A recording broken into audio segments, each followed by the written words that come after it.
जय सद्गुरु ब्रह्मदास अम्बा श्रीमद घंटीपड़ समुद्रम सद्गुरु ब्रह्मदास के नमो नमः।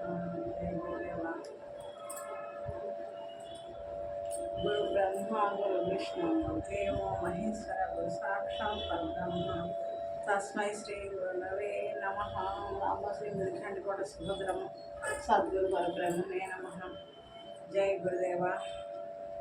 దండము సద్గురుదేవ దండము వేదాంత సారదయ గుణశీల దండము గురు ఓం నిరసన దండము గురు రాజపాహి దండము తండ్రి దండమా కండ దండము తండ్రి దండము గురుదేవా నిండారా కృపాజూడు ఎండామావుల రీతి నుండేటి బ్రహ్మాండ ఉన్నదని సెలవిస్తిరి నేనుండ చూడగలేనిదాయన బహుదండితని ఎడి సద్గురార్యాలుండ చూపిన కన్న తండ్రి దండాము తండ్రి దండామా ఖండ దండాము తండ్రి జై జై సద్గురు బ్రహ్మ మహారాజ్ కి జై। अमलांबा श्रीमद घंटीपड़ समुद्र सद्गुरु ब्रह्म महाराज नमो श्रीधर शिवराम दीक्ष सद्गुरु ब्रह्म महाराज नमो नमः। जय गुरुदेवा।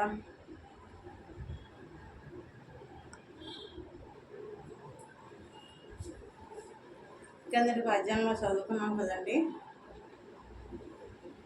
పరిపూర్ణం ఒకటి దక్క పరిపూర్ణం ఒకటి దక్క నేతరమైన ప్రపంచమెల్ల తగదెలియుము నీ వెరికేనని మది లోపల ఎరికే పరిపూర్ణ మెరిగేదెరిక నెరిగేది ఇంకొకటి లేది రెండి ఎరిగేది ఎరుక పుట్టువు మూల మెరుగనేది ఎరికే ఎరుకాతా బుట్టినదెరుగా పోయి తెలియదం చెరుక నెరిగేది ఇంకొకటి లేది రెంట్ని ఎరిగేది।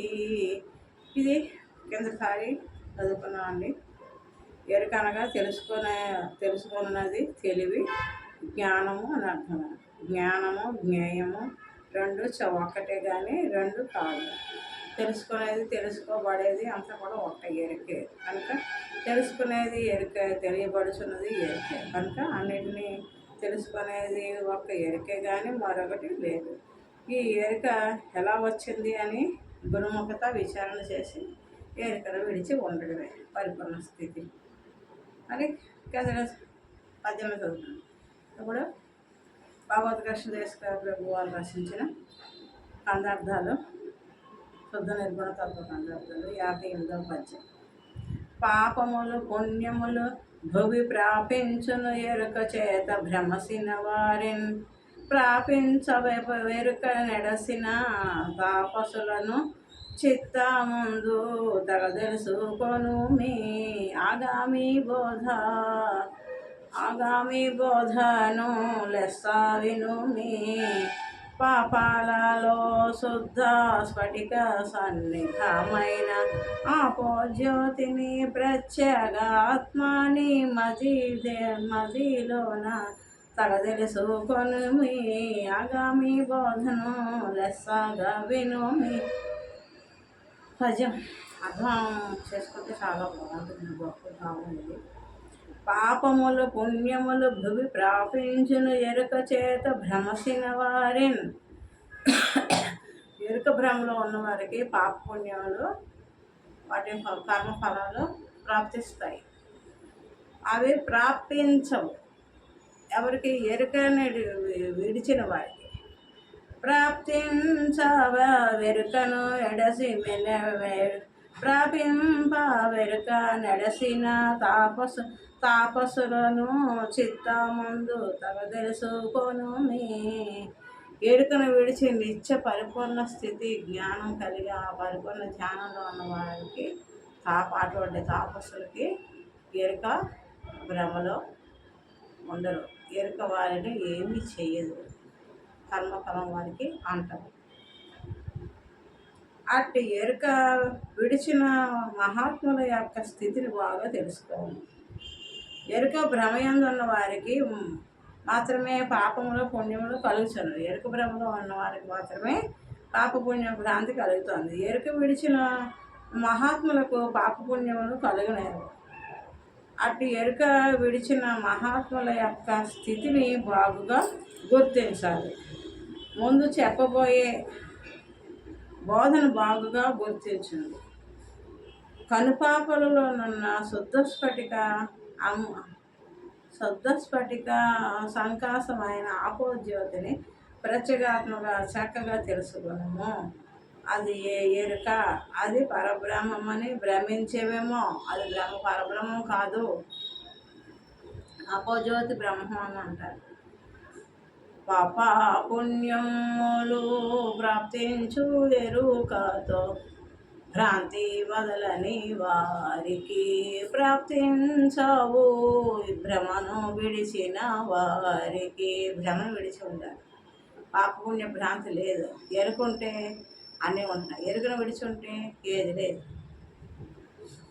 అది పాపాలలో దోచు అపోజ్యోతిని ప్రత్యేగాత్మాని మది తెలిసి పాపాలలో కంటి లోపల ప్రత్యేగాత్మ ప్రకాశం ఉంటుంది. ఈ కళ్ళ లోపల ఆపోజ్యోతి అంటారు, ఒక జ్యోతి ఉంటుంది. ఈ తెల్లగుడ్డు చుట్టూ ఎర్రగుడ్డు మధ్యలో మళ్ళీ గచ్చకాయ రంగు ఒకటి ఉంటుంది, దాని మధ్యలో నల్లగుడ్డు, ఆ నల్లగుడ్డు మధ్యలో కాకుండా జ్యోతి, అదే జ్యోతి. దాన్ని ప్రత్యేగాత్మ అంటారు. ఈ కళ్ళల్లో ఉండే ఆపోజ్యోతి బ్రహ్మస్వరూపం అంటారు. ఎవరు? భ్రమలో ఉన్నవారు. భ్రమను విడిచిన వారికి అది ఎరుక రూపం అదే. దాన్ని విడిచి ఉండాలి. అది ఆపోజ్యోతిని బ్రహ్మమని అనుకుంటావేమో. ధ్యాన సాధన ధారణలో ఎన్నో విద్యలు చేస్తాం కదండి. ఈ ధ్యానంలో ఉండగా జ్యోతి స్వరూపం దర్శనం. దాన్ని కన్నుల మధ్యలో ఉండే జ్యోతి, అంటే నీటిలో ఉండే జ్యోతి, ఆపోజ్యోతి. అది బ్రహ్మం అనుకుంటావేమో. అది బ్రహ్మం కాదు, ఎరుక అని గురువుగా చెప్తున్నారు. జన్మమరణాలకు కారణం అయ్యేది అది. దాన్ని విడిచిపెట్టాలి. ఈ కర్మఫలం జన్మమరణాలు భ్రమలో ఉన్నవారికి ఉంటుంది, కానీ ఈ భ్రమను విడిచిన వారికి కర్మఫలం ఉంటుంది. ఎరుక భ్రమయందు ఉన్న వారికి మాత్రమే పుణ్యములు ఫలితములు కలుగుతున్నది. ఎరుక విడిచిన మహాత్ములకు పాపపుణ్య ఫలములు కలిగినారు. అట్టి ఎరుక విడిచిన మహాత్ముల యొక్క స్థితిని బాగా గుర్తించాలి. ముందు చెప్పబోయే బోధన బాగా గుర్తించింది. కనుపాపలలో ఉన్న శుద్ధస్ఫటికమైన సంకాసమైన ఆపోజ్యోతిని ప్రత్యేకంగా చక్కగా తెలుసుకుంది. అదే ఎరుక.